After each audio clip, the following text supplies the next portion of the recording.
옆에 계시는 분과 사랑의 인사 나누시겠습니다.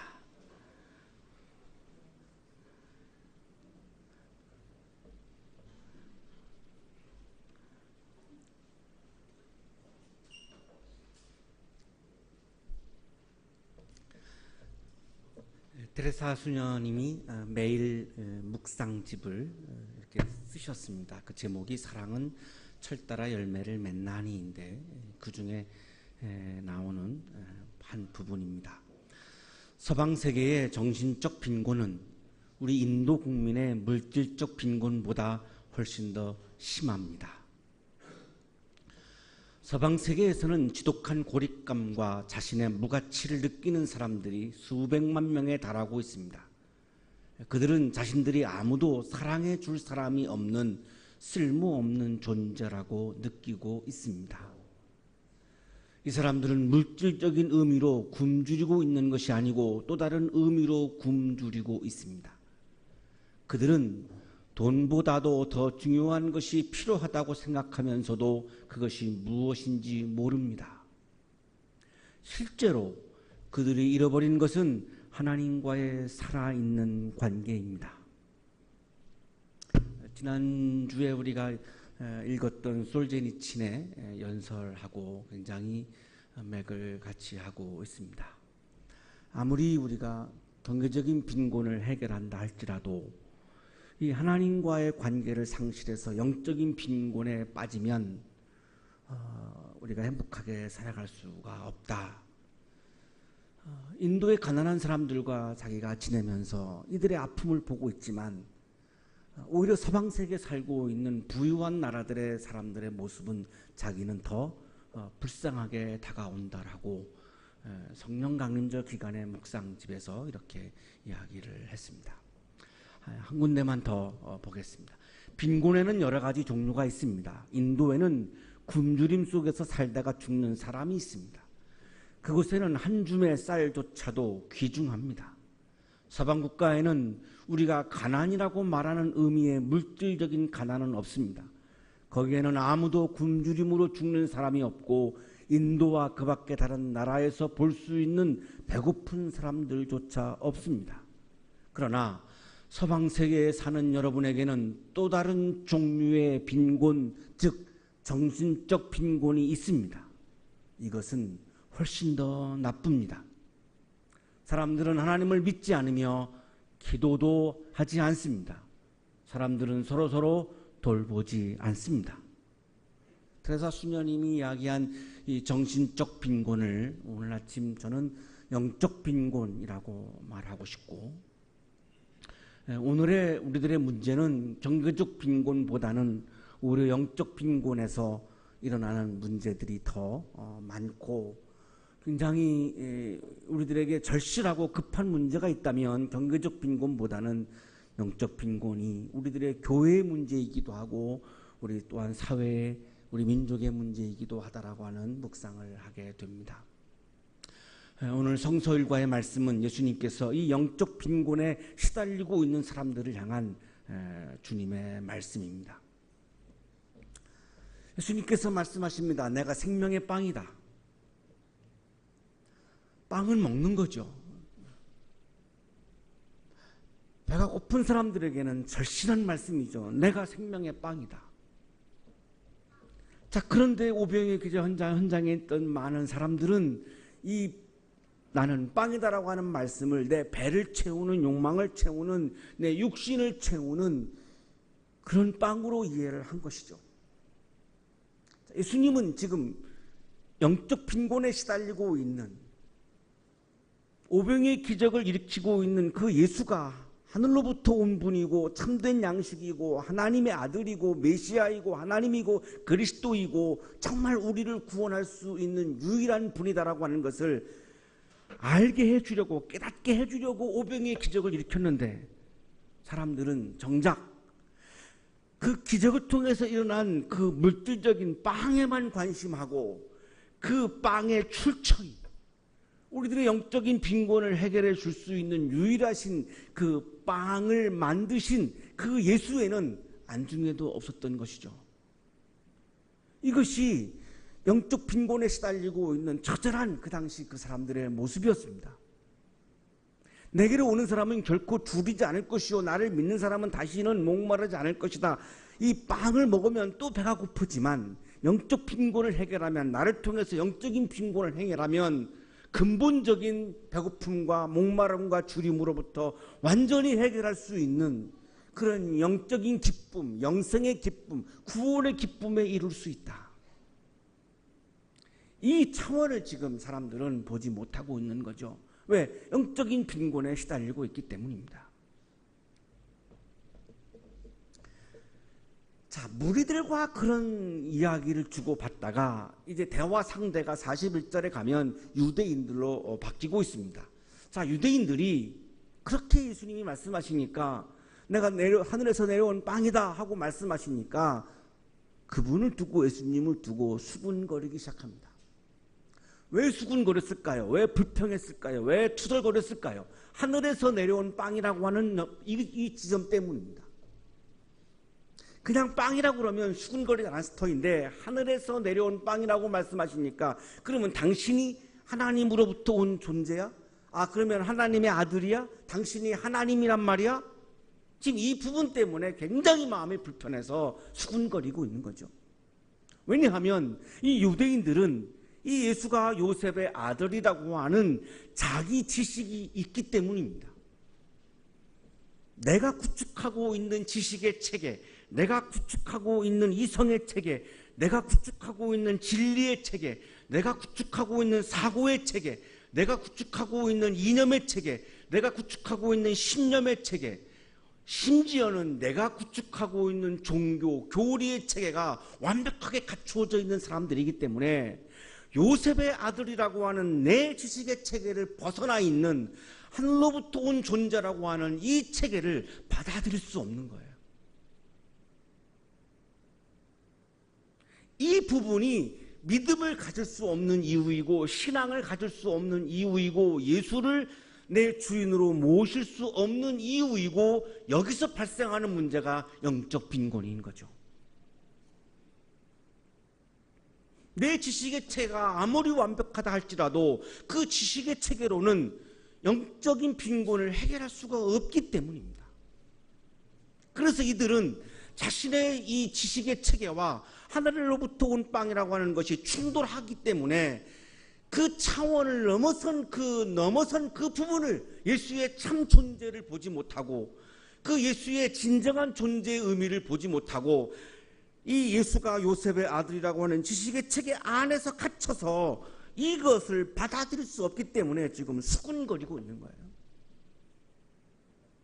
자, 오늘날도 우리가 영적 빈곤에 처했다면 바로 이것이 우리들의 바로 영적 빈곤을 오게 하는 문제인 거죠.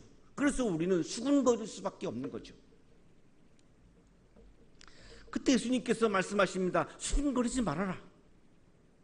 자, 너희들은 너희들의 사고의 체계, 너희들의 이념의 체계, 너희들의 지식의 체계, 너희들의 세계관의 체계, 너희들의 종교 교리의 체계에 갇혀서 진정한 나를 보지 못하고 있는데, 하늘로부터 온 존재라고 하는, 하늘로부터 온 참된 양식이라고 하는, 하늘로부터 온 참된 빵, 하늘로부터 온 하나님의 아들, 하늘로부터 내려온 그리스도, 하늘로부터 내려온 하나님이라고 하는 이 진리를 보지 못하고 있으니 나에 대해서 수군거리지 말아라. 너희들은 나를 모르지 않느냐? 요셉의 아들이라고 하는 그 지식 이외에 정말로 진정한 나의 존재를 보지 못하고 있는데 왜 나에 대해서 수군거리니? 예수는 신앙의 대상이지 수군거림의 대상이 아니라는 거예요.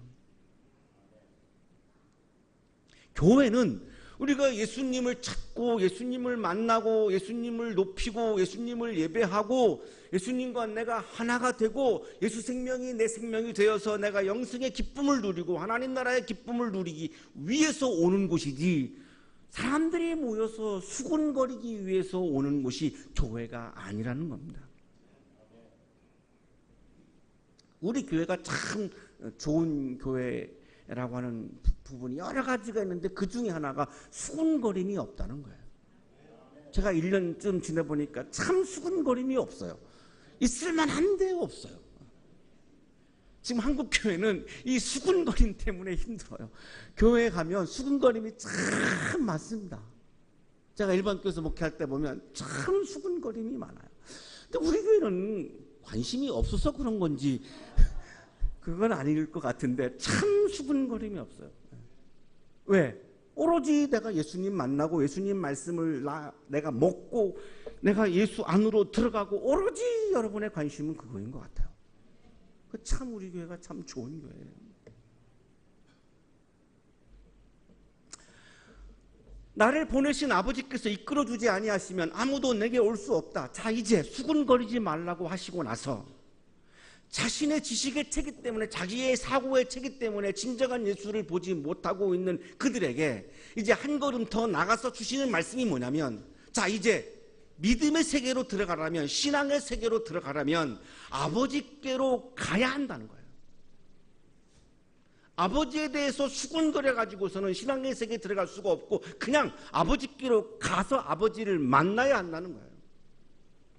그래서 아버지와 교제하고 내가 아버지 안으로 들어가서 내가 아버지와 같이 살게 되면 그것이 바로 믿음의 세계고 신앙의 세계고 그것이 바로 영생이고 그것이 바로 구원이고 그것이 바로 하나님 나라의 사건이고 그것이 바로 하나님 나라의 기쁨이라는 거예요. 이제 또 본질적인 얘기를 하시는 거죠.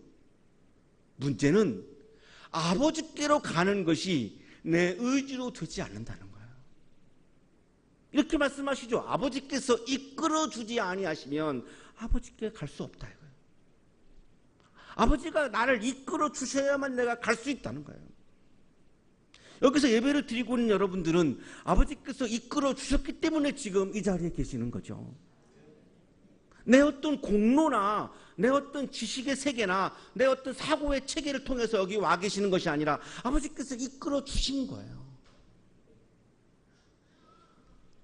12세기에 아주 위대한 영성신학자이고 또한 교회 지도자이기도 하고 굉장히 세인트가 붙는 정도면 굉장한 분이시죠. 이 12세기에 엄청나게 존경받았던 그런 영적인 위인입니다. 성 버나드라고 하는 분인데, 이분이 이 구절에 대해서 이렇게 해석을 해놓았어요. 사람의 영혼이 하나님이나 또는 그리스도에게로 접근할 수 있는 것은 저 자신의 힘에 의해서가 아니라 하나님의 은혜의 운동력에 의해서 이끌려질 때만이 가능한 일이 된다. 이분의 오로지 굉장히 중요한 연구의 테마가 어떻게 인간이 하나님을 만나는가, 인간이 어떻게 하나님께로 가는가, 어떻게 인간이 하나님과 교제할 수 있는가, 이 부분을 붙잡고 실험했던 분이에요. 굉장히 많은 또한 거기에 맞는 책들을 또한 쓰기도 했고, 체코 프라하에 가면은 이번에 그 상이 이렇게 있습니다. 수군거리는 것은 나의 세계를 이야기하는 것이고, 아버지께로 가는 것은, 예수께로 가는 것은 나의 지식의 체계를, 나 자신의 세계를, 내가 구축해 놓은 나의 세계를 깨야만 갈 수가 있기 때문에, 이미 아버지께로 간다라고 하는 것은 나를 깼다라고 하는 것을 전제하고 있고, 나를 깨야만이 내가 아버지를 받아들일 수 있고 아버지에게 갈 수 있기 때문에 그것이 바로 신앙의 세계인 거죠. 참 어려운 거지만 내 자아의 세계를 깨지 않고서는 아버지께로 갈 방법이 없어요.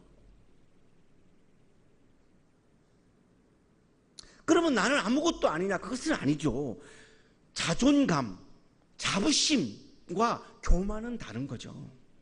자부심은 우리가 가지고 살아야 되죠. 그러나 내 세계가 진리라고 하는, 내 세계가 전부라고 하는 이것은 교만인 거죠. 왜냐하면 하나님의 세계는 내 자아의 세계 그 너머에 있는, 훨씬 더 너머에 있는 어마어마한 세계이기 때문에, 그 하나님이 나를 이끌어 주셨기 때문에 내가 자부심은 가져야 되지만 내 세계를 내가 꼭 붙잡고 아버지의 세계로 들어가지 않는 것을 우리가 교만이라고 하는 거죠.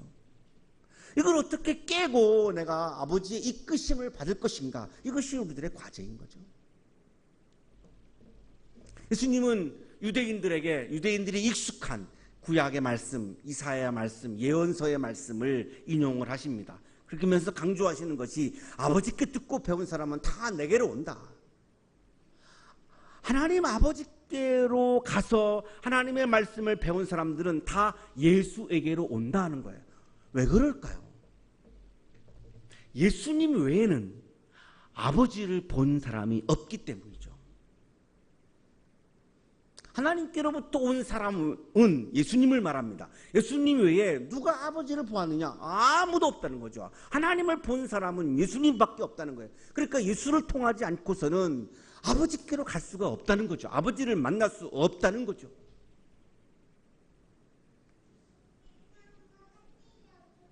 그래서 예수님이 나는 길이요 진리요 생명이라 나로 말미암지 않고는 아버지께로 갈 자가 없느니라 이렇게 말씀하신 거죠.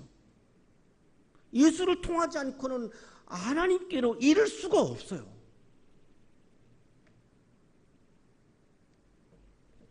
자, 결정적인 말씀을 이제 47절에서 하십니다. 내가 진정으로 너에게 말한다. 믿는 사람은, 나를 믿는 사람은, 예수를 믿는 사람은, 유일하게 아버지를 본 그 예수를 믿는 사람은 영생을 가지고 있다. 굉장히 은혜 받은 말씀인데요. 시제가 현재입니다. 에케이 조엔 아이오니온, 에케이라고 하는 이 단어는 영어로 하면 has, 현재형 동사예요. 예수를 믿는 사람은 지금 영생을 가지고 있다 이렇게 말씀하신 거죠. 자, 그동안 우리들의 생각은 영생이라고 하는 이 단어는, 이 개념은 내가 죽어야만 내가 경험할 수 있는 거 생각을 했는데 예수님은 그렇게 말씀하시지 않으셨어요. 영생을 이미 지금 가지고 있다는 거예요. 누가? 예수를 믿는 사람은.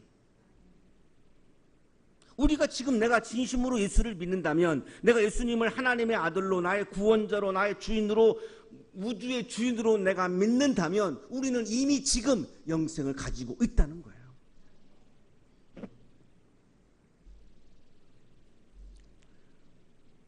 아멘이 없으신 거 보니까 별로 영생을 원치 않으시는 것 같고 원치 않으실 수도 있어요. 제가 조금 뒤에 이따가 말씀드리겠습니다. 왜 원치 않을까요? 이유가 있죠.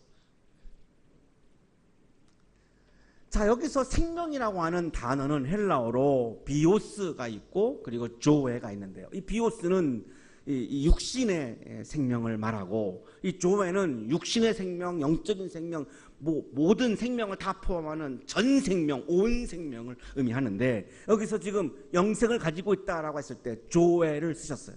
에케이 조엔 아이오니온. 이미 우리는 지금 예수를 내가 믿는다면, 예수님을 내가 모셨다면, 예수와 내가 하나가 되었다면, 내가 예수 생명을 나의 생명으로 받아들였다면, 예수님의 말씀을 나의 삶으로, 내 진리로 받아들였다면 이미 나는 지금 영생을 가지고 있다는 거죠. 그 영생을 가지고 있는 상태가 바로 하나님 나라의 기쁨을 누리는 상태고 하나님 나라에 들어간 상태인 거죠. 자, 그렇다면 하나님 나라는 내가 죽어서만 가는 나라가 아니라 지금도 내가 들어갈 수 있고 경험할 수 있는 나라가 되는 거죠. 그래서 저는 그것이 굉장히 은혜로웠던 거예요. 죽으려면 아직 멀었잖아요. 아직 멀었어요. 저 같은 경우는 얼마 안 남은 분들도 물론 계실 수 있지만 빨리 내가 영생을 누리고 싶고 하나님 나라의 기쁨을 누리고 싶은데 지금 내가 그걸 누릴 수 있다고 말씀하시니 이게 얼마나 은혜예요. 자, 요한복음 17장 3절에서도 영생을 이렇게 예수님이 말씀하셨어요. 영생은 오직 한 분이신 참 하나님을 알고 또 아버지께서 보내신 예수 그리스도를 아는 것입니다. 자, 영생은 죽어서 가는 것이 아니라 예수님을 내가 알고 예수님을 교제하는 것이 영생이다. 예수님 직접 이렇게 말씀하셨거든요. 감신대 조경철 교수님이 신학학자입니다. 이분이 이렇게 이 부분을 해석을 해요. 영생은 예수와 교제하는 삶입니다.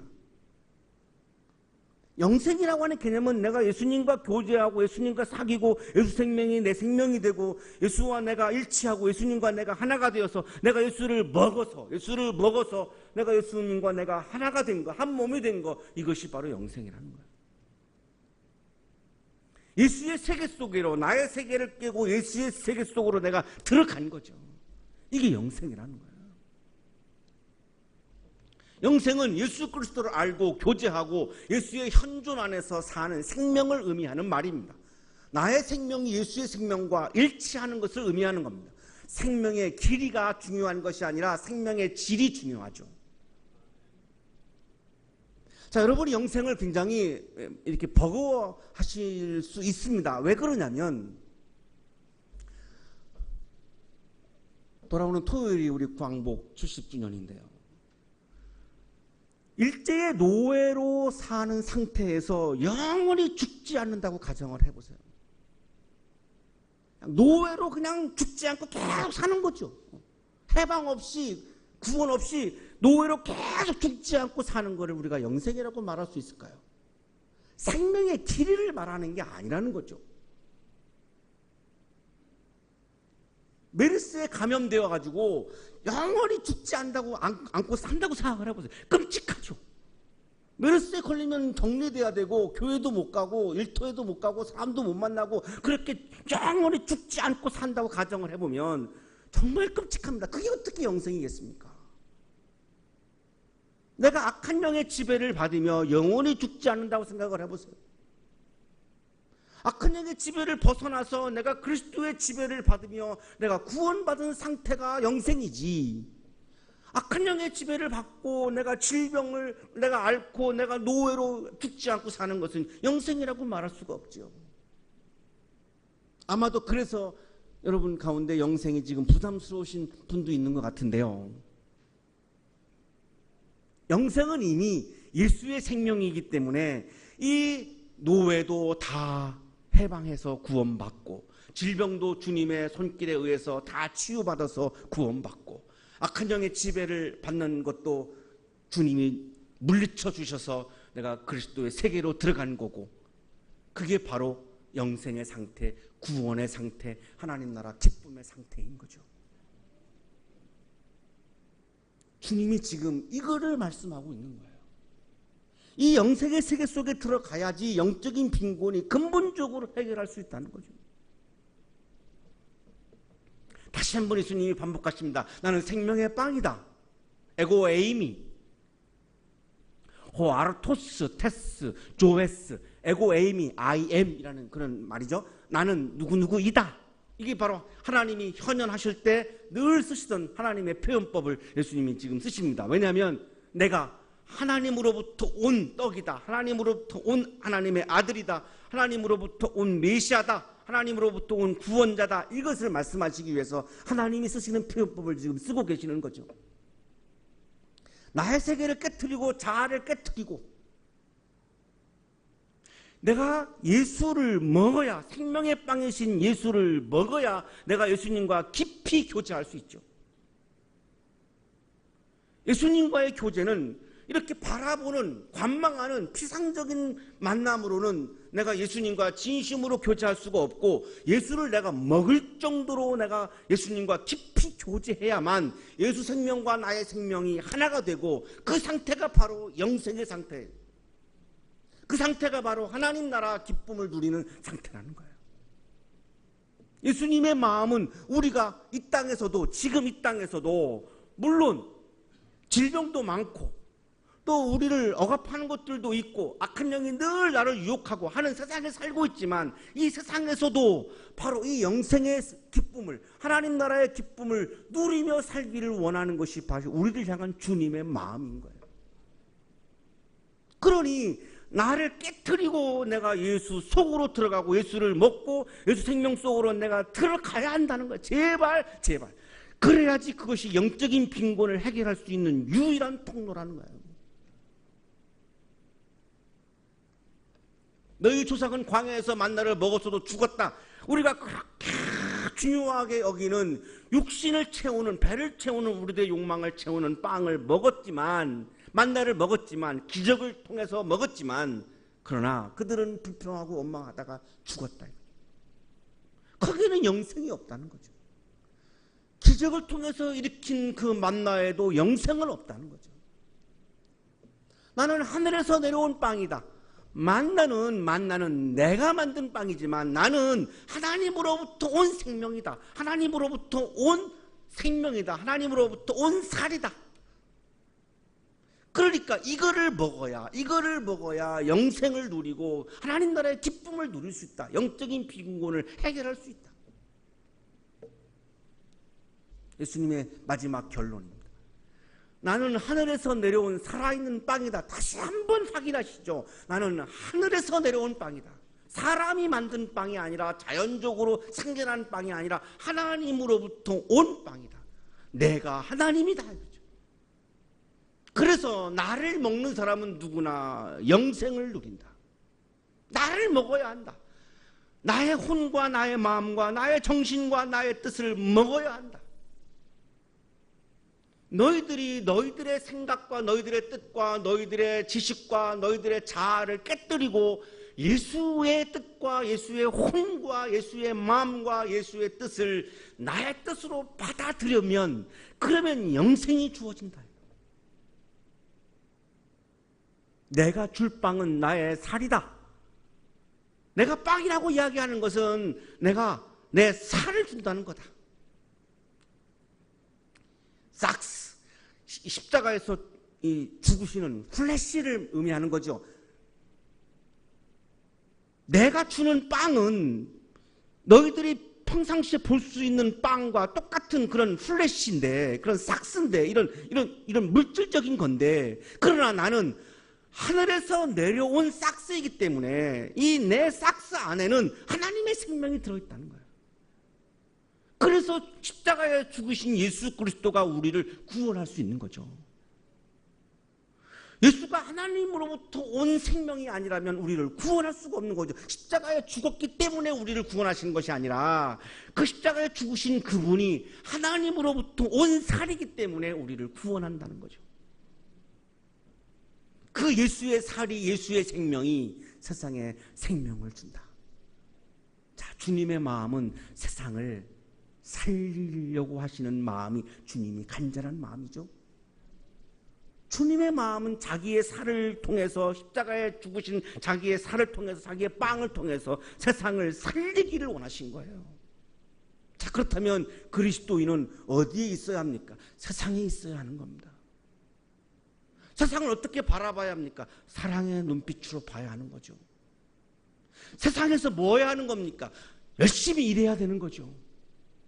열심히 일하면서 뭘 해야 됩니까? 세상을 살려야 하는 거죠. 어떻게 살립니까? 세상 속에 예수의 생명을 나누어서 세상을 살려야 하는 거죠. 일주일 내내 교회에만 와 있는 것이 참된 신앙이 아닌 겁니다.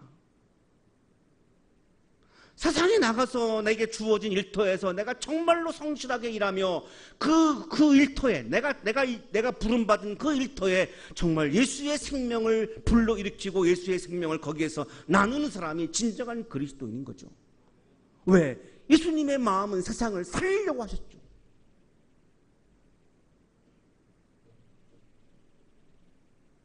교회는 모이는 프로그램이 굉장히 횟수가 많고 시간이 굉장히 많죠.